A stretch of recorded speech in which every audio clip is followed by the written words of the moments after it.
बात यह कि सिंध प्रीमियर लीग ने एक कैटेगरी रखी सिंध इमर्जिंग के नाम से कि भाई इसमें सिंधी प्लेयर मुंतखब होंगे, तो इसका नाम सिंध प्रीमियर लीग दे दिया गया और सीनियर्स को इन्होंने बिल्कुल इग्नोर कर दिया। इनको एक कैटेगरी लाजमी रखनी चाहिए थी सीनियर्स प्लेयर्स के लिए। अगर कैटेगरी ना भी रखते तो इनको ऐसे करना चाहिए था कि कम से कम सिंध प्रीमियर लीग है तो यहाँ के स्टार प्लेयर्स को उनको मौका देना चाहिए था कि जिनको लोग एक्शन में देखना चाहते थे। अब आप अंदाज़ा लगाएं कि जो फर्स्ट क्लास क्रिकेटर हैं, जो हल्के फुल्के, उनको तो छोड़ दें, उनकी बात हम बाद में करेंगे, लेकिन जो इंटरनेशनल लेवल के प्लेयर हैं उनको भी मौका नहीं दिया गया सिंध प्रीमियर लीग में। ये बिल्कुल नाजायज़ ही है। मैं बात कर रहा हूँ उन प्लेयर्स की जो या पाकिस्तान खेल रहे हैं या पाकिस्तान खेलने वाले थे या पाकिस्तान खेल सकते हैं, उन प्लेयर्स की। इसमें जो 4 नाम है वो मेरे जहन में है, जिसमें सबसे पहले 4 नाम आपको बता दूं।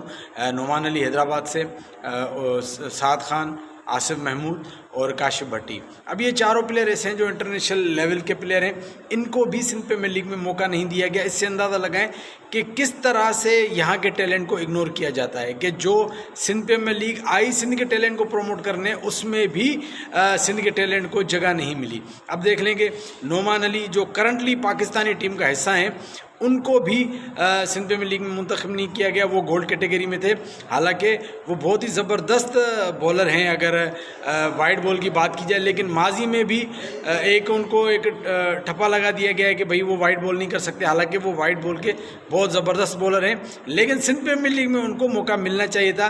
चाहे जाए कि उनको आइकॉन प्लेयर बनाया जाता, प्लेटिनम बड़ी कोई कैटेगरी दी जाती, उनको मुंतखब ही नहीं किया गया, गोल्ड कैटेगरी में भी नहीं किया गया। हालाँकि काफ़ी यारी दोस्ती में भी प्लेयर सेलेक्ट हुए हैं। उसके बाद आते हैं काशिफ भट्टी, जो कि माजी में 3 दफ़ा पाकिस्तान की टीम के साथ रहे भी हैं और फर्स्ट क्लास में अभी भी करंटली जो टॉप विकेट टेकर हैं उनमें उनका शुमार होता है। उसके अलावा वैसे भी मतलब कि PSL भी खेल चुके हैं, बहुत ज़बरदस्त परफॉर्मर है, उनको भी नहीं लिया गया। नहीं तो बेनज़ीराबाद की टीम में उनकी जगह तो 100% बनती थी। उसके अलावा आसिफ महमूद जो भी करंटली जो जितने भी फास्ट बॉलिंग ऑलराउंडर है पाकिस्तान में, मेरे अगर आप एनालाइज करें तो वो अभी नंबर 1 पे हैं। अगर आप उनको पाकिस्तान में भी खिला दें तो वो पाकिस्तान के लिए फास्ट बॉलिंग ऑलराउंडर में मेरे ख्याल में इनसे अच्छा ऑप्शन आपके पास कोई भी नहीं है। साद खान की बात की जाए, साद खान बहुत यंग, बहुत ही ज़बरदस्त एनर्जेटिक लेफ्ट आर्म स्पिन करते हैं, लेफ्ट हैंड बैट्समैन है, तो बहुत ज़बरदस्त हैं। चारों प्लेयर ऐसे थे कि उनको आपको हर तरह से उनका हक बनता था। एक तो वो टैलेंटेड बहुत ज़्यादा है, उनका वैसे ही हक बनता था। और सिंध प्रीमियर लीग थी तो सिंध प्रीमियर लीग के ये जो स्टार खिलाड़ी थे, इनको तो आपने लाजमी मौका देना ही देना था। तो इनको मौका ना देना ये भी एक नाइंसाफ़ी है। तो एक ये सिलसिला चलाया है कि हम बताएंगे किन किन प्लेयर्स के साथ नाइंसाफ़ी हुई। तो ये जो प्लेयर हैं ये तो पाकिस्तान लेवल के प्लेयर थे, इनको तो बग़ैर किसी शक व शुबा के मौका देना चाहिए था, लेकिन ये जो 4 प्लेयर थे इनको भी सिलेक्ट नहीं किया गया। कि ये कहा जाता है कि सिंध कैटेगरी है वो अंडर 23, चलो भाई वो तो अंडर 23 सिंध कैटेगरी, उसमें जितनी नाइंसाफ़ियाँ हुई हैं वो तो बात का मसला है कि सिंध के नाम पे सारे लड़के कराची के सिलेक्ट हुए हैं। लेकिन ये जो सीनियर्स थे, जब आप पूरा पंजाब के सीनियर हो गए, हल्के हो गए, दोस्ती यारी सब सिलेक्ट कर रहे हैं KPK के, तो इन्होंने क्या कसूर किया था? ये तो इनके शहरों की टीमें थी, इनके नाम से टीमें थी, इनका तो सबसे पहले हक बनता था।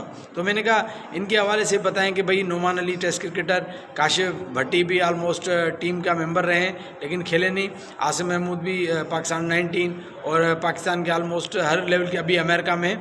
उसके अलावा साद खान वो भी पाकिस्तान 19 बहुत पाकिस्तान ये काफ़ी कुछ खेल चुके हैं। तो इन प्लेयर्स को भी मुंतखब नहीं किया गया। चलें जी, इस हवाले से अपना फीडबैक दीजिएगा, अपना बहुत ख्याल रखिएगा। अल्लाह हाफ़िज़।